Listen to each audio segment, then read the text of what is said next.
প্রিয় দর্শক, আসসালামু আলাইকুম ওয়া রাহমাতুল্লাহ। দরজায় কড়া নাড়ছে ত্রয়োদশ জাতীয় সংসদ নির্বাচন। আপনারা জানেন, সেই নির্বাচনকে ঘিরেই বাংলা ভিশনের নিয়মিত আয়োজন এন মোহাম্মদ নিবেদিত রোড টু ভোট অনুষ্ঠানে আপনাদের সবাইকে সাদর আমন্ত্রণ জানাচ্ছি আমি মামুন আবদুল্লাহ। দর্শক, আজ এসেছি আমরা ঢাকা 18 আসনে।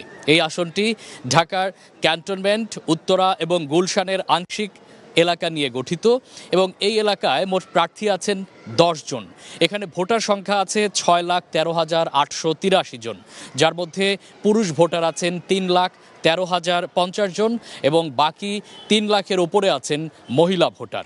দর্শক, আমরা আজকের অতিথিদের সাথে আমাদের সাথে দুজন প্রার্থী উপস্থিত হয়েছেন, তাদের সাথে পরিচয় করে দিচ্ছি। শুরুতে আমার বাম পাশে আছেন ইসলামী আন্দোলন বাংলাদেশের প্রার্থী মোহাম্মদ আনোয়ার হোসেন, হাত পাখা প্রতীক নিয়ে তিনি লড়ছেন। আপনাকে স্বাগত। ধন্যবাদ। এবং আমার বামে আছেন এনসিপি এবং জামাত জোট সহ 11 দলীয় জোট মনোনীত প্রার্থী আরিফুল ইসলাম, আপনাকেও স্বাগত জানাচ্ছি। আপনাকে ধন্যবাদ। আপনি লড়ছেন শাপলা প্রতীক নিয়ে, শাপলা কলি নিয়ে লড়ছেন আরিফুল ইসলাম। এবং আমার সাথে আছেন এই এলাকার ভোটাররা। দর্শকরা তাদের প্রশ্ন করবেন তাদের প্রার্থীর কাছে এই এলাকার নানা সমস্যা এবং সম্ভাবনা নিয়ে। দর্শক, এই এলাকাটি মূলত রাজধানীর ভেতরে হওয়া সত্ত্বেও রাজধানী উত্তর সিটি কর্পোরেশনের বেশ কিছু ওয়ার্ড নতুন সংযোজিত হয়েছে। সব কিছু মিলে এই এলাকার যেমন সমস্যা আছে তেমনি সম্ভাবনাও আছে। আমরা সমস্যা এবং সম্ভাবনা নিয়ে কথা বলতে চাই। শুরুতেই আমরা এখানকার প্রার্থীদের কাছে যেতে চাই আরিফুল ইসলাম, আপনার কাছে। আপনি তো এই এলাকার প্রার্থী, আপনার একটি দলীয় ইশতেহার আছে। আপনার নিজস্ব এই এলাকার সমস্যা নিয়ে কোনো ইশতেহার এবং আপনার পরিকল্পনা আছে কিনা, কি কি পরিকল্পনা যদি সংক্ষেপে একটু বলতেন। ধন্যবাদ আপনাকে এবং বাংলা ভিশনকে এই আয়োজনের জন্য। বিশেষ করে একই সাথে কোনো স্থানে গিয়ে, কোনো আসনে গিয়ে প্রার্থীদের নিয়ে একসাথে ইশতেহার পাঠ করাটা, এতে যেতে হয় যে দলগুলোর ভিতর পারস্পরিক হৃদ্যতা বাড়ে। তা প্রথমে আমি এলাকাবাসীকে ধন্যবাদ জানাই। আমরা ঢাকা 18 আসন, অর্থাৎ বৃহত্তর উত্তরা বললে সবার সামনে যেভাবে চকচকে উত্তরা মডেল টাউনের কথা মনে আসে, আসলে ঢাকা 18 আসন কিন্তু সেই রকম নয়। বরঞ্চ রেল লাইনের ওপারে যে দক্ষিণ খান, উত্তর খান এবং একই সাথে আজকের যে অনুষ্ঠানটি হচ্ছে এই পাশে যে খিলখ্যাত এবং ওইদিকে তুরাক, এই 4টি থানা কিন্তু সম্পূর্ণ বিপরীত চিত্র। আপনি উত্তরা মডেল টাউনের ভিতরে আপনি সুন্দর রাস্তা পাবেন, পরিকল্পিত ভবন পাবেন, সুন্দর শপিং মল পাবেন, সব কিছু পাবেন, প্রাইভেট কলেজ থেকে শুরু করে সব কিছু পাবেন। কিন্তু উত্তরখান দক্ষিণ খানে আপনি যদি যখন প্রবেশ করবেন, সেখানে হাঁটার ন্যূনতম একটি আপনার হচ্ছে যাতায়াত ব্যবস্থাটা মোটেও ভালো নয়। এরপরের জায়গার যেটি হচ্ছে যে আমাদের সেই জায়গা থেকে আমাদের যেটি করতে হবে, প্রথম আমাদের জায়গাটি এজেন্ডাটা হচ্ছে আমরা একটি নিরাপদ, পরিকল্পিত এবং একই সাথে কিন্তু ইনসাফের নগরী করতে চাই। ফলে আমার একই আসনের যে ভোটাররা আছেন, প্রত্যেক ভোটার অর্থাৎ ঢাকা 18 আসনের প্রত্যেকটি ওয়ার্ডের প্রত্যেক নাগরিকের ভোটাধিকার আমাদেরকে সুন্দরভাবে নিশ্চিত করতে হবে এবং এক নাগরিক অধিকার এবং নাগরিক সেবা। আমরা শুধু উত্তরা মডেল টাউনে নাগরিক সেবা নিশ্চিত করব, কিন্তু আমরা হচ্ছে আপনার উত্তর খান দক্ষিণ খানের এরিয়া যারা আছে তাদের ভোটাধিকার নিশ্চিত করব না, সেটি কিন্তু আমাদের হয় না। ফলে আমাদের প্রথম দাবিটা হচ্ছে উত্তর খান দক্ষিণ খান থেকে শুরু করে পুরো খিলখ্যাত সব জায়গায় নাগরিকদের সমান নাগরিক অধিকার এবং নাগরিক সেবা নিশ্চিত করব। সেই এলাকার মূল সমস্যা কি চিহ্নিত করেছেন আপনি? হ্যাঁ, এই এলাকার মূল সমস্যাটাই হচ্ছে এটি যে ধরেন 2018 সালে এই উত্তরখান দক্ষিণ খান থেকে শুরু করে সব জায়গাগুলো সিটি কর্পোরেশন অন্তর্ভুক্ত হয়েছে। আজকেও আমি মহিলা সমাবেশ করেছি, সেখানে বলেছে আমাদের মায়েরা যে তারা গ্যাসের বিল দেন কিন্তু তারা হচ্ছে গ্যাস পান না, তারা রান্না করতে কষ্ট আছেন। যাতায়াতের অবস্থা এরকম যে আপনাকে যদি বলতাম যে দক্ষিণ খানের কোথাও আমি এই প্রোগ্রামটা করব, তাহলে আপনার পক্ষে সেখানে পৌঁছানোই সম্ভব হতো না। তো ফলে অ্যাট ফার্স্ট আমাকে যেটা করতে হবে, উত্তর খান দক্ষিণ খান খিলখ্যাত সহ এই রাস্তার যোগাযোগ ব্যবস্থাটা উন্নয়ন করতে হবে। নাগরিক যে সেবাগুলো আছে সেই সেবাগুলো নিশ্চিত করতে হবে। একই সাথে সিটি কর্পোরেশন অন্তর্ভুক্ত হওয়া সত্ত্বেও এখানে সিটি কর্পোরেশনের সেবা পায়নি, ফলে সেই জায়গাটি যেটি হচ্ছে যে এই নাগরিক সেবাটা সমানভাবে নিশ্চিত করতে হবে। আরিফ ভাই, যেটি আপনার কথার মাধ্যমে বুঝতে পারলাম, এই এলাকা আসলে প্রদীপের নিচে অন্ধকারের মতো একটি অবস্থা। অন্ধকার মানে আমরা যে উত্তরাকে বুঝি এটা আসলে শুধু 10%, বাকি 80%ই জনগণ কিন্তু নাগরিক সেবা থেকে বঞ্চিত। ফলে হোল্ডিং ট্যাক্স সহ সকল সমস্যার সমাধান আমাদেরকে করতে হবে। আপনার কাছে আবারও আসবো, আমরা একটু যেতে চাই ইসলামী আন্দোলন বাংলাদেশের প্রার্থী মোহাম্মদ আনোয়ার হোসেন, আপনার কাছে এই এলাকা নিয়ে আপনার কোনো পরিকল্পনা আছে কিনা, কি পরিকল্পনা নিয়েছেন? ধন্যবাদ রোড টু ভোটের আজকে বাংলা ভিশনের এই প্রোগ্রামের বাস্তবায়নের জন্য। সত্যি বলতে আসলে আমাদের আজকের যে প্রোগ্রামে ধন্যবাদ আমাদের হাত পাকা, আমি আছি ইসলামী আন্দোলন থেকে এবং শাপলাকুলি থেকে আরিফুল ইসলাম, আমার ছোটো ভাই হিসাবে তাকে সম্বোধন করি। তো আমরা শুরুতেই বলে নেই আপনার বরাতে যে আমরা একটি সুন্দর পরিবেশে 18 আসনে আমরা যারা যারা প্রার্থী আছি সবাই সুন্দর পরিবেশে করতেছি। একজন আরেকজনের প্রতি আমাদের একটি সহমর্মিতা আছে, সৌহার্দ্যপূর্ণ পরিবেশে সবাই আমরা আছি। তো যেই সমস্যাগুলি বলছে আমাদের সম্মানিত ছোট ভাই শাপলাকলির প্রতীকের প্রার্থী, এই কথা আমি আবার পুনরাবৃত্তি করছি। আপনারা জানেন 18 আসনের একটি উল্লেখযোগ্য জায়গা হলো বাংলাদেশে ইন্টারন্যাশনাল একটা এয়ারপোর্ট, আন্তর্জাতিক মানের এবং আন্তর্জাতিক মানসম্পন্ন, এবং এর সাথে তার টার্মিনাল যুক্ত হচ্ছেন। এর পাশেই লাগোয়া উত্তরা মডেল টাউন। একটি আসনের মধ্যে একটি পরিকল্পিত নগরায়ন যাকে বলা হয় সেটাকে আমরা জানি যে উত্তরা মডেল টাউন। তো একটি আসনে যেটা বললো যে 80%, আমি বলবো যে 90%, 10% জনগণ একটি সুন্দর সুবিধা পাচ্ছে, নাগরিক সেবা পাচ্ছে, কিন্তু 90% 18 আসনের মধ্যে 90% অংশীদাররা আমরা এই বৈষম্যের শিকার।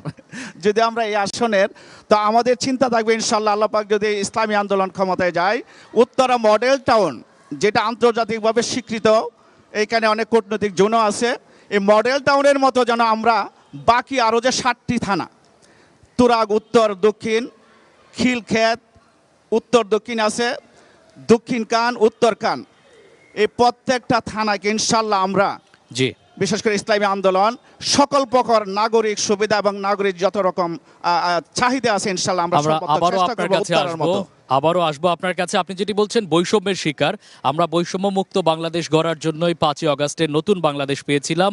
আমরা সেই প্রতিশ্রুতি নিয়ে এখানে যারা দর্শকরা আছেন তাদের নাগরিক সেবায় আসলে কি কি প্রয়োজন তারাই বলবেন সেটি। আমরা একটু প্রশ্ন নিতে চাই, আপনারা একটু প্রশ্ন করবেন আপনাদের এই এলাকায় কি কি চাওয়া, কি কি পাওয়া এবং দাবি দেওয়া কি আছে। কে প্রশ্ন করবেন একটু দাঁড়িয়ে হাত তুলবেন। একজন হাত তুলেছেন, অনেকেরই প্রশ্ন আছে নিশ্চয়। জি, আপনার নাম এবং পরিচয় দিয়ে প্রশ্নটি করবেন। আমার নাম মোহাম্মদ আলিম রেজা, আমি ইসলামী আন্দোলনের একজন সদস্য।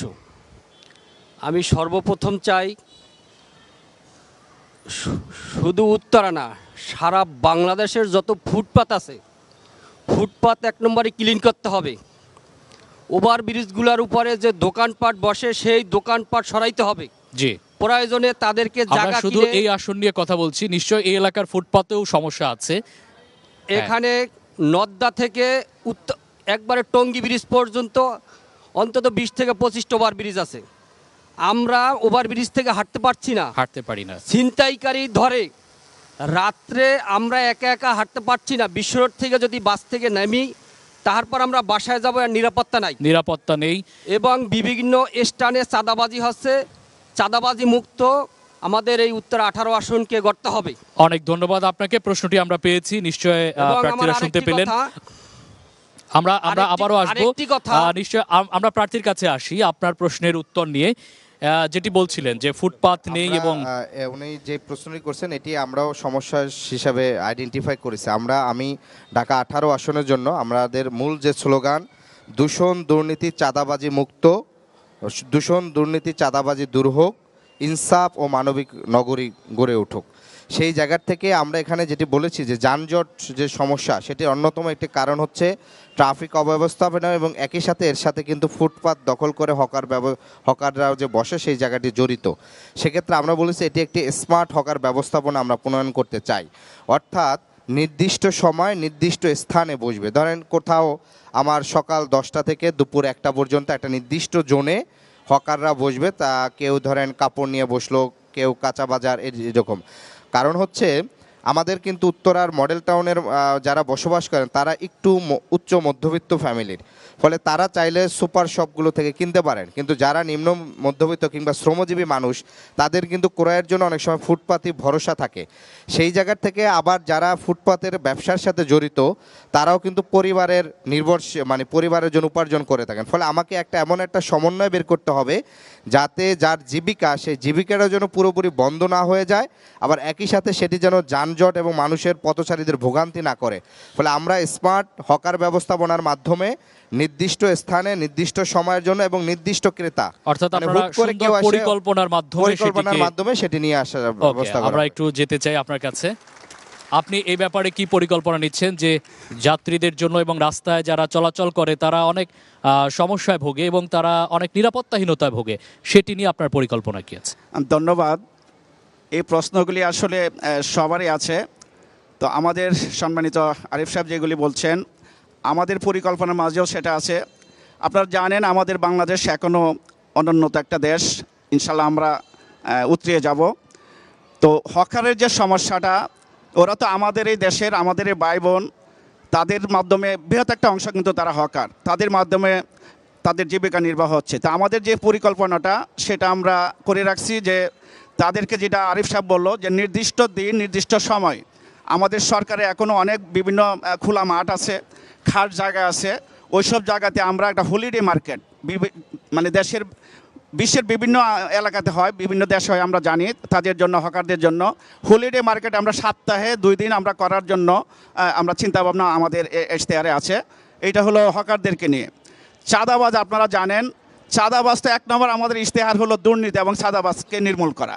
ইনশাল্লাহ ইসলামী আন্দোলন ক্ষমতায় গেলে প্রথম প্রতিটি সেক্টরে, সরকারি আধা সরকারি যত সেক্টর আছে, দুর্নীতিমুক্ত করব। দুর্নীতিমুক্ত হলে চাঁদাবাজ অটোমেটিকলি বন্ধ হয়ে যাবে। অতএব চাঁদাবাজকে আমরা নির্মূল করব। যানজট, এইটা ট্রাফিকের একটা অংশ। ইনশাল্লাহ উত্তরাতে আপনারা জানেন, এবং প্রতিটি রাস্তাঘাটে দক্ষিণ কান উত্তর কানে যে এইখান থেকে বের হইলেও যে একটা সমস্যার সৃষ্টি হয়, আমরা আধুনিকভাবে সরকারের সাথে সমন্বয় করে, ট্রাফিকের সাথে সমন্বয় করে চাঁদাবাজের যে আমাদের ট্রাফিকিংয়ের যে ব্যবস্থাটা ইনশাল্লাহ আমরা সহজ করার জন্য, মানুষের যাতায়াতের যেন সহজ হয়, আমরা চেষ্টা করবো। আরেকটা প্রশ্ন এখানে রয়ে গেছে যে আমাদের এই যে অনুন্নত এই এলাকাগুলি 90% আমি বলতেছি প্রসূতি মায়েরা, আমি দেখছি আমার আমি তো থাকি দক্ষিণ কানে, একটা মা তার মানে প্রসব বেদনা উঠেছে, হসপিটালে নেওয়ার আগেই এই রাস্তার যে দুরবস্থা, অনেকে রাস্তার মধ্যে তার ডেলিভারি হয়ে গেছে। এই অবর্ণনীয় কষ্ট আমরা দেখতে চাই না। রাজধানী ঢাকার মধ্যে এই যাতায়াত ব্যবস্থাটি এটি। দর্শক, আমরা যেমনটি শুনছিলাম, আসলে যারা প্রার্থী আছেন তাদের প্রতিশ্রুতির ফুলঝুরি আসলে সেটি হবে নাকি এটি বাস্তবায়ন হবে, তারা নির্বাচিত হলে সেটিও দেখার বিষয়। আমরা চাই সেটি যাতে বাস্তবায়ন হয়। আমরা দর্শকের আরও একটি প্রশ্ন নিতে চাই। দর্শকরা আমাদের কাছে অত্যন্ত মূল্যবান, তারা প্রশ্ন করবেন। একজন প্রশ্ন করুন। কার কাছে প্রশ্ন করছেন আপনি? আমি তৌফিক নিয়াজ, আমি খিলকেদির অধিবাসী। আমি আমাদের সম্মানিত যারা আজকের অতিথি আছে তাদের কাছে আমার দুটো প্রশ্ন আছে। একটা প্রশ্ন হচ্ছে যে আমরা দেখেছি দীর্ঘদিন আমাদের যে বাজার অব্যবস্থাপনা, এই বাজারের মধ্যে আমরা দেখেছি যে যখন যে সরকার থাকে তার লেজুর ভিত্তিক যে সংগঠনগুলো, এই সংগঠনগুলো সে বাজারগুলোকে দখল করে এবং সেই জায়গাতে আমরা দেখেছি সেই প্রতিটি দোকান থেকে চাঁদা নেয় বা বরাদ্দের ক্ষেত্রেও তারা বিভিন্ন ধরনের আর্থিক লেনদেন ঘটায়। তো নতুন যারা প্রার্থী আমাদের সামনে আছেন তারা আগামী দিনে এই খিলক্ষেত সহ উত্তরাতে আমাদের এই 18 আসনে যে বাজারগুলো অবৈধভাবে হচ্ছে এগুলোকে কিভাবে বৈধ উপায়ে কোনো ব্যবস্থা করবেন কিনা, বা একই সাথে এই বাজারগুলোকে কিভাবে সুশৃঙ্খলভাবে ন্যায্যভাবে ব্যবস্থাপনায় আনা যায় কিনা। আপনার প্রশ্নটি পেয়েছি, আমরা একটু আপনার কাছে আসবো। তার সাথে আমার একটি প্রশ্ন জুড়ে দিতে চাই। এই এলাকায় বাজার সংকটও আছে, ভালো মানের কোনো বাজার নেই। তার সাথে আপনার কাছে একটি প্রত্যাশা কিন্তু জাতির, সেটা আছে যে এনসিপি যখন নতুন বাংলাদেশ আসলো, এনসিপি তখন মাঠে ছিল, তখন কিন্তু সিন্ডিকেট, যেটি বাজার সিন্ডিকেট, সেটার কারণে কিন্তু অনেক দাম কমেছিল। তারপরে আপনাদের তৎপরতা কিন্তু এখন খুব বেশি একটা দেখা যাচ্ছে না। আপনারা সেটি নিয়ে কি কাজ করবেন? দুজনের কাছে আসবো। প্রথমে আরিফ ভাই। এই প্রশ্নটি খুব গুরুত্বপূর্ণ, কিন্তু এখানের আরও অন্তর্নিহিত অনেকগুলো অর্থ আছে। আমরা চাঁদাবাজির সাথে এই যে হকার ব্যবস্থাপনার সাথে, মানে যাদেরকে বসানো হয়, এখানে দুটি জিনিস ঘটে।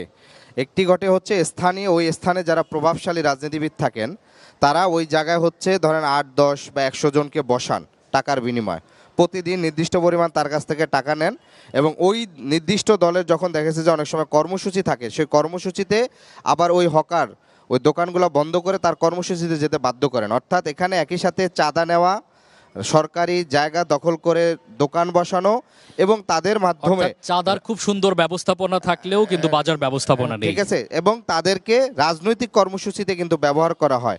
আবার কোনো সময় এলাকায় প্রভাব বিস্তার করার জন্য তাদেরকে নিয়ে শোডাউন দেওয়া হয়। অর্থাৎ রাজনৈতিক কর্মীর বাহিরে শুধুমাত্র একটা নির্দিষ্ট শ্রেণী যাদের কর্মসংস্থানের ঘাটতির কারণে তাদেরকে রাজনৈতিকভাবে এক্সপ্লয়টেশনের মধ্যে দিয়ে যেতে হয়। আমরা যদি স্মার্ট হকার ব্যবস্থাপনা আনি, তাদের প্রত্যেকের নির্দিষ্ট আইডি থাকবে, যে তার একটা নির্দিষ্ট আত্মপরিচয় থাকবে, সেই জায়গাটি থেকে তারা কাজ করবে। আর বাজারের ক্ষেত্রে যেটি বলছেন এটি গুরুত্বপূর্ণ, যে বিশেষ করে সুপার শপ এই পাশে থাকলেও দক্ষিণ খান উত্তর খানে টোটাল বাজার বলতে কি পুরো জায়গাটি আসলে খুবই অবস্থা, মানে রাস্তাই নেই, সেখানে বাজারগুলো আরও বেশি অব্যবস্থাপনাপূর্ণ। ফলে আমাদেরকে সেখানে নির্দিষ্ট জায়গায় বাজার জায়গার জন্য নির্দিষ্ট করতে হবে, যাতে ক্রেতারা সঠিক মূল্যে সেই জায়গা থেকে কিনতে পারেন। আর সিন্ডিকেটের তো একটা বিষয় আছে, সেটি কিন্তু সিন্ডিকেটের সাথে পুরা ন্যাশনালি মূলত এই সিন্ডিকেটটা জড়িত, এটা শুধু লোকালি না। কারণ হচ্ছে এই সিন্ডিকেটটা ধরেন একটা এখান থেকে যে যাবে, সে ধরেন কোনো একটা বড় আড়ত থেকে নিয়ে আসতে যায়, সেটা অনেকে ধরেন হচ্ছে মিরপুর থেকে আনে কিংবা কারওয়ানবাজার থেকে, অথবা ঢাকার বাইরে কোনো জেলা থেকে একটা ট্রাকে করে আসে।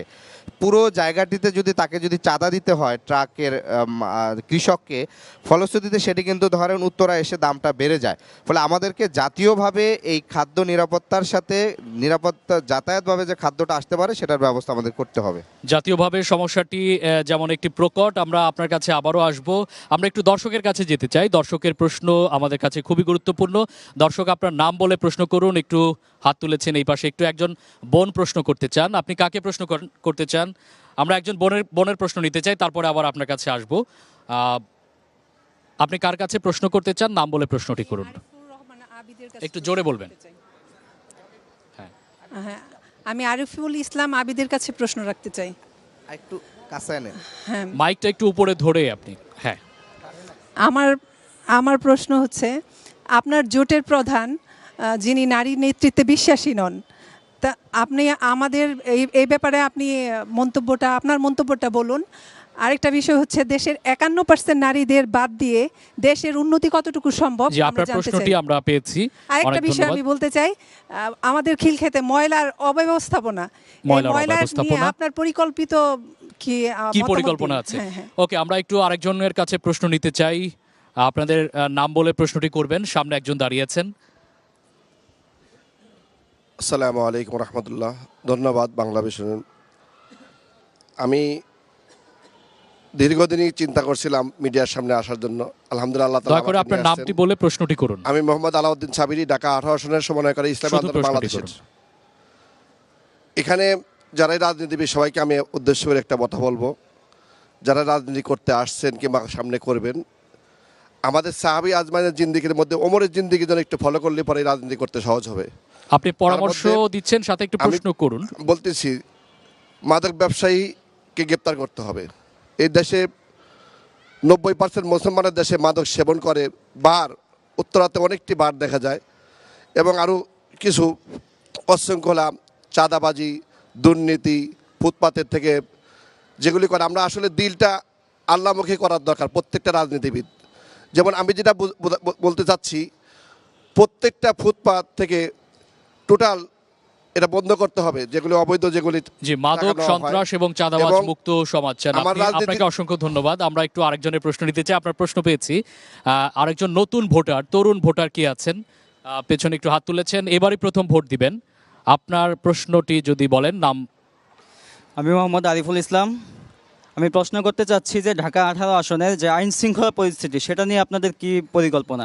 ওকে, অনেক ধন্যবাদ। আমরা তিনজনের প্রশ্ন পেলাম। নামও আমার নামে। হ্যাঁ, আরিফ। আচ্ছা, প্রথমে আমাদের আপু যে প্রশ্নটি করছেন খুব গুরুত্বপূর্ণ, যে নারীদের নিয়ে আমাদের দৃষ্টিভঙ্গি। দেখেন, আমার ইশতেহারের 8 নম্বরে আমাদের খুব পয়েন্ট আছে, যে নারীর অধিকার এবং মর্যাদা সুরক্ষা করা এবং সেটা নিরাপত্তা নিশ্চিত করা। সেই জায়গা থেকে আমরা যে বিষয়টি বলতে চাই, উনি আমাদের সম্ভবত জামাত ইসলামের আমিরের যে টুইটার হ্যাক করে যে এটি পোস্ট হয়েছে, সেই বিষয়টি তিনি জানতে চেয়েছেন। এটি দেখেন, জামাতের পক্ষ থেকে কিন্তু তারা তাদের সংবাদ সম্মেলন করে তাদের আইডি হ্যাকের বিষয়টি স্পষ্ট করেছে। কারণ এই আইডি হ্যাকটি কিন্তু পরের দিন ধরেন তারেক রহমানেরও হতে পারে, কিংবা আমার আইডিও হ্যাক হতে পারে। গতকালকেও জামাতের যে সেক্রেটারি, তার আইডিও হ্যাক হয়েছে। একই সাথে কিন্তু জামাত বিএনপির সাথে দীর্ঘ 22 বছর একসাথে রাজনীতি করছে। ফলে জামাতের নারী নেতৃত্ব নিয়ে যে দৃষ্টিভঙ্গি তারা সেটা দলের মধ্যে। আমাদের এখানে যে 10 দলীয় জোট হচ্ছে সেটার সুস্পষ্ট উদ্দেশ্য আছে, সেটি হচ্ছে গত 17 বছর যতগুলো গণহত্যা হয়েছে, বিশেষ করে বিএনপি জামাতের হাজার হাজার নেতাকর্মীকে গুম খুন করেছে শেখ হাসিনা, এই হত্যাকাণ্ডের বিচার, এবং একই সাথে রাষ্ট্রের 54 বছর ধরে যেভাবে চলছে তার থেকে মৌলিক সংস্কার করে জুলাই সনদের ভিত্তিতে মৌলিক সংস্কার। 3 নম্বর হচ্ছে ভারতীয় আধিপত্যবাদের মুক্ত একটি নতুন বাংলাদেশ বিনির্মাণ। এই 3টি পয়েন্টে কিন্তু আমাদের দলগুলো এক হয়েছি।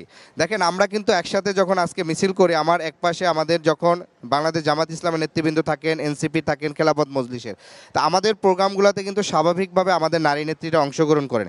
সেই ক্ষেত্রে সেটি কিন্তু আবার জামাতের যে দলীয় কর্মসূচি সেটার সাথে তাদের কিন্তু যায় না।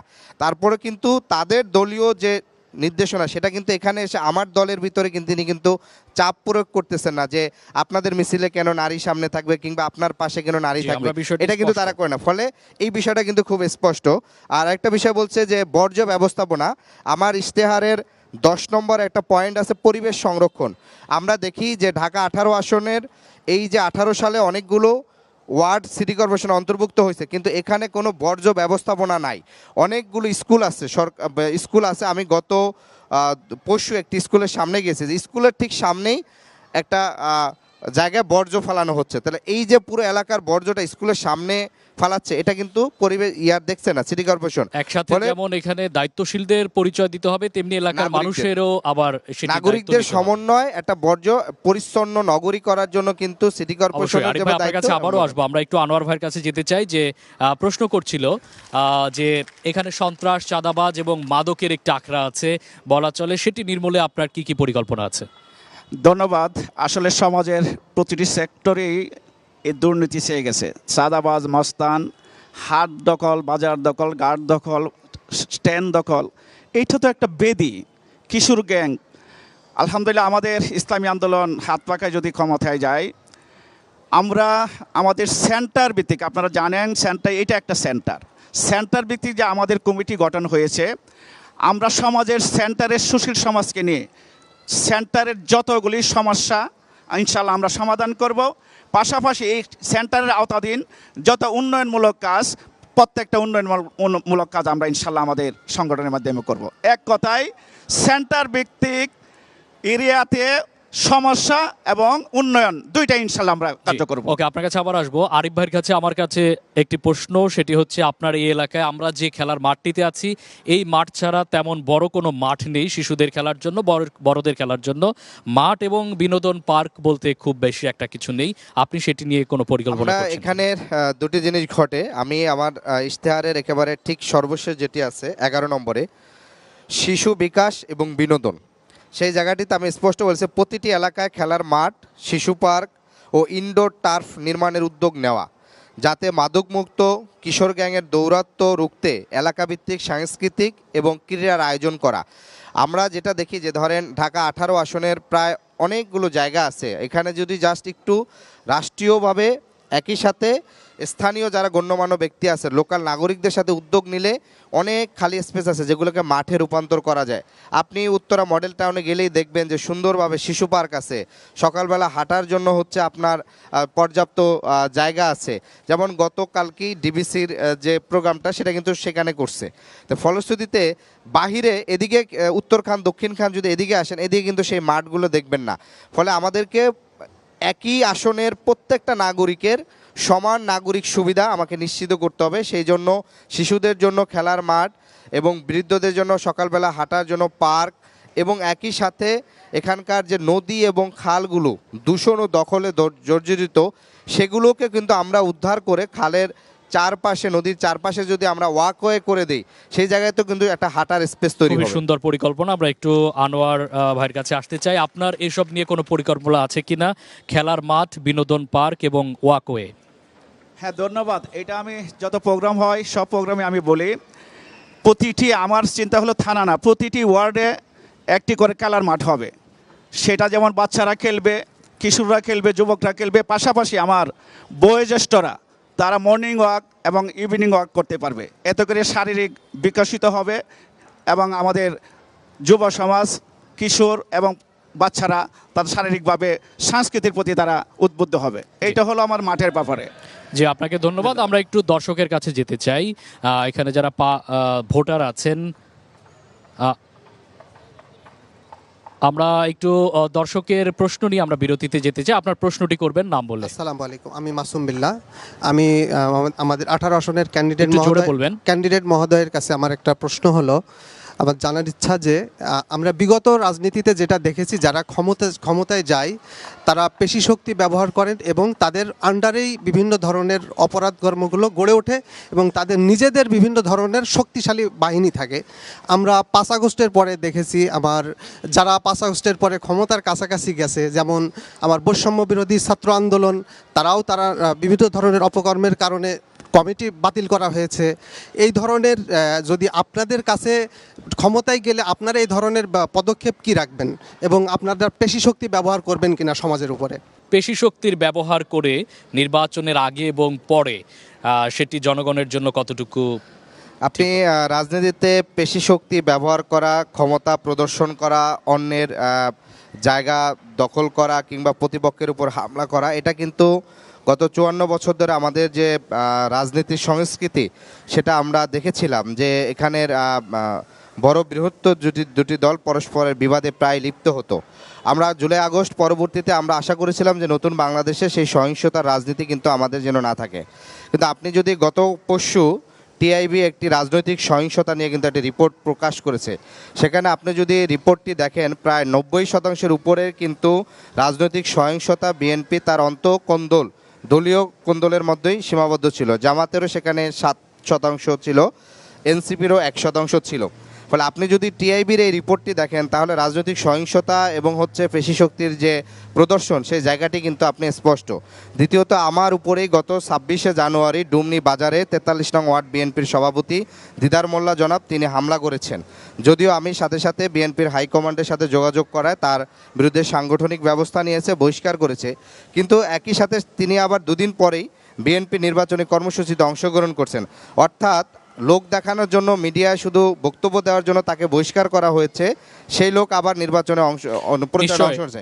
ফলে মানে আমি যে হামলা করলো সেটি কিন্তু একটা রাজনৈতিক সহিংসতার একটা উস্কানি দেওয়ার একটা জায়গা। অর্থাৎ যারা নির্বাচন হওয়ার পূর্বেই মানুষের কাছে ভালো থাকতেও যারা লোক দেখানোর জন্য হইলেও ভালো থাকতে চায়, সেই জায়গাটি কিন্তু ভুলে গিয়ে তারা কিন্তু ক্ষমতা প্রদর্শন শুরু করছে। ফলে ক্ষমতায় আসার পরে যে ধরনের সহিংস হয়ে উঠতে পারে সেটা কিন্তু একটা নজির।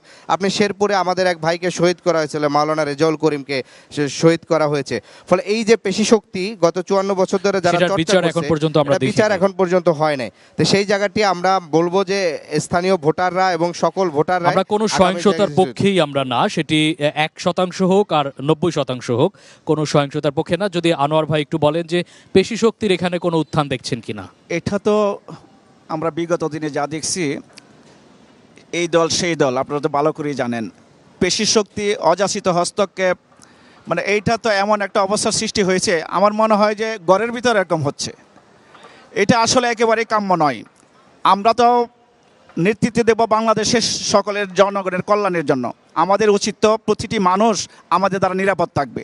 এই পেশি শক্তির বদলতে, রাজনৈতিক শক্তির অপচয়ের কারণে আজকে দেশ যে অস্থিতিশীল অবস্থা হয়েছিল, যার জন্য জুলাই 36, আপনি কি নির্বাচন যে আমি শেষ করছি, যার জন্য জুলাই 36 যে চাওয়া ছিল, কিন্তু আমরা এখনো দেখছি সেটা কিন্তু আমরা আকাঙ্ক্ষা পূরণ করতে পারিনি। আমাদের কিছু কিছু মানুষের মধ্যে সেটা এখনো রয়ে গেছে।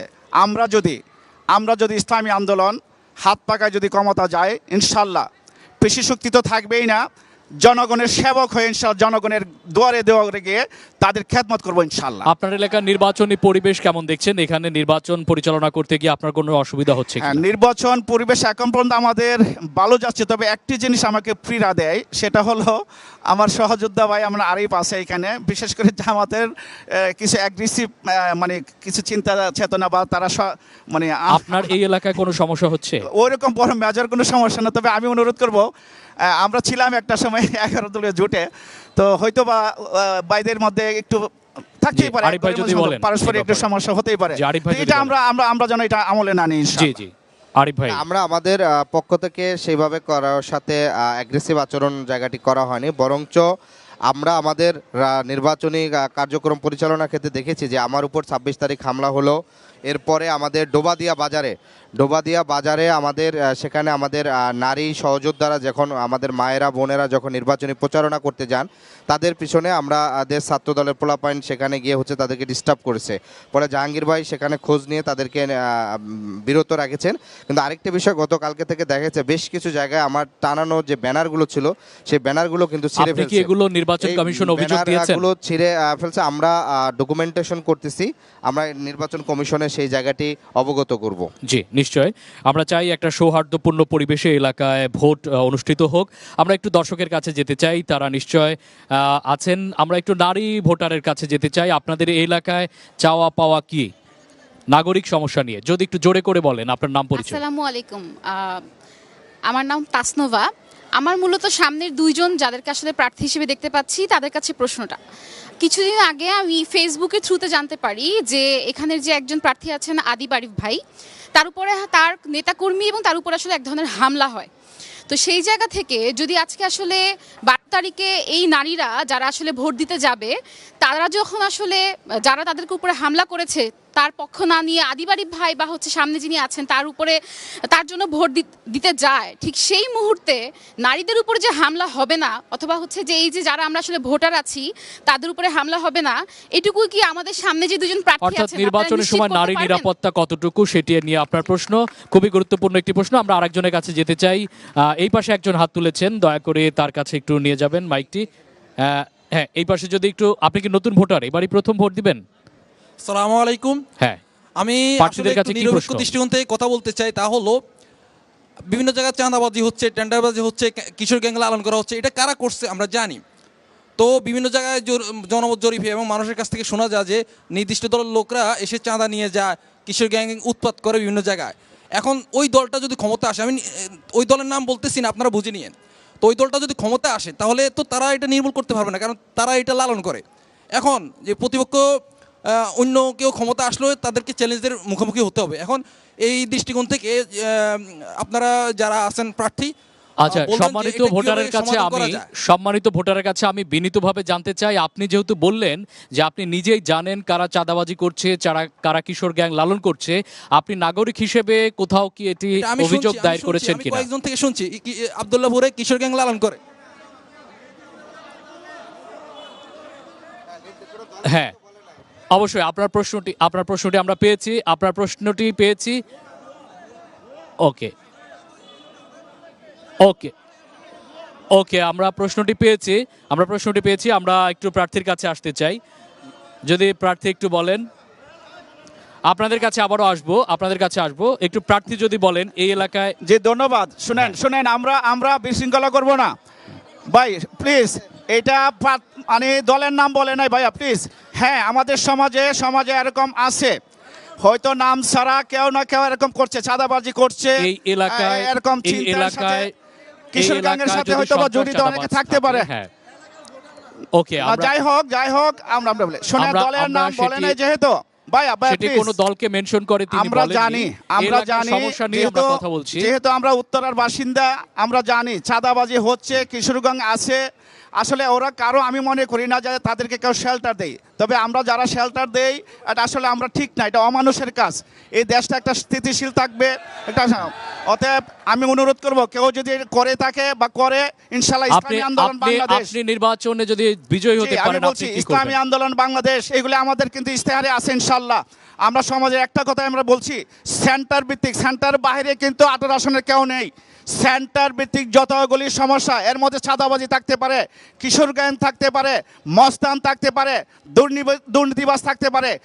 এই সেন্টারের আওতাধীন যতগুলি সমস্যা, সকলগুলি সমস্যা ইনশাআল্লাহ সব সমস্যার আমরা সমাধান চাই। আমি একটু জাস্ট 10 সেকেন্ড বলি। একজন দেখলাম প্রশ্ন করছে, প্রশ্ন যে কেউ করতে পারে বাক স্বাধীনতার জায়গা থেকে। এন্ড প্রশ্ন করলে সে কিন্তু নির্দিষ্ট কোনো দলের নামও বলে না, কিংবা হচ্ছে কারো নাম উল্লেখ করে না, কিন্তু নির্দিষ্ট দলের লোকেরা কিন্তু সেটা রিয়াক্ট করলেন এবং সাথে সাথে তার মত প্রকাশটা কিন্তু বাধাগ্রস্ত করলেন টেলিভিশনের সামনে, লাইভ প্রোগ্রামের সামনে। কারো প্রশ্ন করতে বাধা দেওয়াটা, যারা লাইভ প্রোগ্রামের সামনে এটি করতে পারে, ক্যামেরার বাইরে কি করবে সেটি কিন্তু। আদিব, এই এলাকার আরো কিছু সমস্যা নিয়ে আপনার কাছে আসতে চাই। এলাকায় গ্যাসের একটি প্রকট সমস্যা আছে, জানেন। এখানে গ্যাস বিল দেওয়া হয়, এলাকার যারা ভোটাররা আছেন তারা গ্যাসের বিল দেন কিন্তু গ্যাস পান না। এটি রাজধানী শহরে বেশ বড় একটি সমস্যা। আপনারা যদি নির্বাচিত হতে পারেন, আপনারা কি এই সমস্যার সমাধান করতে পারবেন কিনা? হ্যাঁ, গ্যাসের ব্যাপারটা আরিফ সাহেব একটু আগে বলছে, আমি যেহেতু দক্ষিণ কানের বাসিন্দা 47 নং ওয়ার্ডে, রাত্রে 3টা বেজে উঠে আমার মা বোনরা একটু একটু গ্যাস আসে, অথচ বিল কিন্তু আমরা পরিপূর্ণ দিচ্ছি। ইনশাল্লাহ আমরা যদি ইসলামী আন্দোলন হাত পাকা ক্ষমতা যাই, তারপরে তিতাস বা গ্যাসের যারা দায়িত্বশীল আছে বাংলাদেশে, সাপ্লায়ার যারা আছে বা এই প্রতিষ্ঠান যারা আছে, তাদের সাথে আলোচনা করে আমরা সুরাহা করব। যদি তারা গ্যাস না দিতে পারে, টাকা দেবো না ইনশাল্লাহ। ওকে, আরিফুল ইসলাম, আপনি আমি যদি বলেন। এখানকার বর্তমান যে প্রশাসক আছে, দেখেন এই ঢাকার আসনের একটা গুরুত্বপূর্ণ বিষয় হচ্ছে ইন্টিগ্রেটেড গভর্নেন্স। কারণ আমরা এখানে জনপ্রতিনিধি নির্বাচিত হলো, এই আসনটি পুরোপুরি সিটি কর্পোরেশনের অন্তর্ভুক্ত। ফলে সিটি কর্পোরেশন কর্তৃপক্ষ, ওয়াসা এবং একই সাথে এখানকার রাজুক সহ সম্মিলিতভাবে কিন্তু সেই উদ্যোগটি আমাদের নিতে হবে। ফলে আমরা ইন্টিগ্রেটেড গভর্নেন্সের মাধ্যমে যে গ্যাসের যে সংকটটি আছে, যে গ্যাস সেবা না পেলে গ্যাসের বিলটি যেন বিরত রাখা হয়। একই সাথে হোল্ডিং ট্যাক্স কিন্তু একটা বড় সমস্যা, কারণ এখানকার নাগরিকরা অনেক বেশি হোল্ডিং ট্যাক্স দিলেও নাগরিক সেবা থেকে বঞ্চিত হন। ফলে এই হোল্ডিং ট্যাক্স সমস্যা নিরসন কিন্তু আমাদেরকে করতে হবে। নিশ্চয়ই, আমরাও জানি যে নাগরিকরা যদি একসাথে যদি দাঁড়ায়, 10-এর লাঠি 1-এর বোঝা, তাহলে কিন্তু গ্যাসের সমস্যা থেকে শুরু করে নাগরিক যত সমস্যা আছে সেগুলো সমাধান করা যায়। আমাদের ভোটাররা খুবই গুরুত্বপূর্ণ। এবার আপনাদের প্রশ্ন নিতে চাই, মাঝখান থেকে এবার একটি প্রশ্ন নিতে চাই। একটু যদি সামনে দাঁড়িয়েছেন, আপনার নাম বলে প্রশ্নটি করবেন, শুধু প্রশ্নটি করবেন নাম বলে। আমার নাম তুহিন, আমি ঢাকা সিটি কর্পোরেশন 17 নম্বর ওয়ার্ডের একজন ভোটার। জি, আমি এই অনুষ্ঠানে আমি অবশ্যই যারা কথা বলবেন তারা এই সিটি কর্পোরেশন 17 নম্বর ওয়ার্ডের ভোটার কিনা, আপনাদের কাছে এটা আমার অনুরোধ। 18 আসনে এবং 17 নম্বর ওয়ার্ডের ভোটার কিনা নিশ্চয়ই আমরা ভোটারদের এটা কাছে অবশ্যই আপনারা কনফার্ম করবেন প্লিজ। আর একটা জিনিস আমার প্রশ্ন, অবশ্যই 18 আসনের ভোটাররাই কথা বলবে। আপনার প্রশ্নটি যদি করেন। আমার প্রশ্নটি হলো যে বিগত সময়ে আমরা দেখেছি যে হামলা মামলার উপরে বিএনপিকে একচেটিয়াভাবে ভোট কেন্দ্রে আসতে দেওয়া হতো না, তাদেরকে বাসায় থাকতে দেওয়া হতো না। তাদের নামে আপনারা জানেন গায়েবী মামলা নামে শতে শতে লক্ষ লক্ষ মামলা হয়েছে। আর বর্তমান সময়ে এখন যারাই নির্বাচন করছেন, যে সকল প্রার্থীরা, এই ধরনের কোনো মামলা নেই। এবং আমার জানা মতে ঢাকা 18 আসনে অনেক সুন্দর এবং সুশৃঙ্খলভাবে সবাই তার নির্বাচনী পরিচালনা করতেছে। আমাদেরও প্রত্যাশা সুশৃঙ্খল এবং সুন্দর হোক। একটু আরিফ ভাই যদি বলেন যে আমরা সুন্দর নিরাপদ পরিবেশ, আমাদের যে মামলাগুলো আছে সেই মামলাগুলো আপনারা ক্ষমতায় আসলে কি প্রত্যাহার হবে কিনা? না, অবশ্যই রাজনৈতিক প্রতিহিংসার থাকে যেই মামলাগুলো করা হয়েছে। আমরা দেখেছি যে ফ্যাসিবাদের সময় বিশেষ করে বিএনপি, জামাত সহ অন্যান্য দলের নেতাকর্মীদের বিরুদ্ধে অসংখ্য গায়েবী মামলা, অবৈধ মামলা দেওয়া হয়েছে, যে মামলার আসলে কোনো কার্যকারিতা না। দেখা যাচ্ছে যে বাসে আগুন দিছে হচ্ছে পল্টনে, দেখা যাচ্ছে মির্জা ফখরুল ভাই কেন ঠাকুরগাঁও, তার বিরুদ্ধে ধর মামলা দিয়ে দিচ্ছে। এইভাবে বহু মামলা হয়েছে। ফলে আমরা যেটি বলবো যে এই ধরনের যে রাজনৈতিক প্রতিহিংসার মামলা, সেই মামলাগুলো শুধু আগামী সরকার নয়, এখন থেকে কিন্তু সরকারের একটা উদ্যোগ আছে যে মামলাগুলো থেকে নিষ্পত্তি করার, সেই জায়গাটির সামনেও ধারাবাহিকতা থাকবে। আরেকটি বিষয় হচ্ছে গুরুত্বপূর্ণ, যে কোনো দলের যদি মামলা হয় সেটিকে আপনারা যদি ক্ষমতায় যান তুলে নেবেন। অবশ্যই এটা যে কোনো দল না। আমার কাছে প্রথম হচ্ছে আমার প্রতিপক্ষ না, আমার শত্রু যদি তা জুলুমের শিকার হয়, সেই জুলুম থেকে তাকে আসান করতে হবে। আমরা বলেছি আমাদের এখানে স্লোগান হচ্ছে ইনসাফের নগরী আমরা করতে চাই, নিরাপদ, পরিকল্পিত এবং ইনসাফের নগরী। যে ইনসাফের নগরীর জন্য শরীফ ওসমান হাদি ভাই জীবন দিয়েছেন। শেষ পর্যায়ে চলে এসেছি আমরা। ইসলামী আন্দোলন বাংলাদেশের প্রার্থী যদি এক বাক্যে এই এলাকার ভোটারদের উদ্দেশ্যে যদি কিছু বলেন। ধন্যবাদ। শেষ মতে যেহেতু এসেছি, 2-3টি প্রশ্নের একটু উত্তর দিই। আমার মা বোনরা, আপনারা জানেন মহিলা হলো আল্লাহ পাকের স্বীকৃত সর্বশ্রেষ্ঠ অধিকার, তাদেরকে দিয়েছে। ইসলাম যদি ক্ষমতা যায় ইনশাল্লাহ মহিলাদের সর্বশ্রেষ্ঠ দেবে। এরপরে আসেন আপনারা, আমাদের আজকে 18 আসনের আজকে সম্পৃক্ত হয়েছেন। আমাদের অঙ্গীকার থাকবে এখানে হিংসাত্মক কোনো রাজনীতি আমাদের মধ্যে থাকবে না। আমরা যদি জয়ী হয় ইনশাল্লাহ সকল দল মত নির্বিশেষে সকলে মিলেমিশে একটি সমৃদ্ধ 18 আসন গড়ব। এই হলো ইসলামী আন্দোলনের প্রত্যাশা। আরিফ ভাই যদি 10 সেকেন্ডে কিছু বলেন। আমি একটি কথাই বলবো যে ভোটারদের উদ্দেশ্যে, সেটি হচ্ছে যে ঢাকা 18 আসনে প্রত্যেক নাগরিকের নাগরিক অধিকার এবং নাগরিক সেবা নিশ্চিত করতে চাই। এখানে আমাদের প্রত্যেকটি ওয়ার্ডে জনসংখ্যার অনুপাতে যেন সরকারি স্কুল এবং প্রাইমারি প্রাইমারি স্কুল এবং মাধ্যমিক স্কুল থাকে, যাতে এখানকার নিম্ন মধ্যবিত্ত থেকে শুরু করে প্রত্যেকে তার সন্তানকে যেন স্বল্প মূল্যে পড়াশোনারও সুযোগ পায়। এবং একই সাথে দক্ষিণখানবাসীর জন্য একটা নতুন হাসপাতালে উদ্যোগ গ্রহণ করব, যদি আমাদের যতটুকু সুযোগ আছে সেই দৃষ্টিভঙ্গি অনুযায়ী। আপনাদের দুজনকে অসংখ্য ধন্যবাদ জানাচ্ছি। 18 আসনের ভোটার এবং যারা দর্শক ছিলেন সবাইকে অসংখ্য ধন্যবাদ জানাচ্ছি।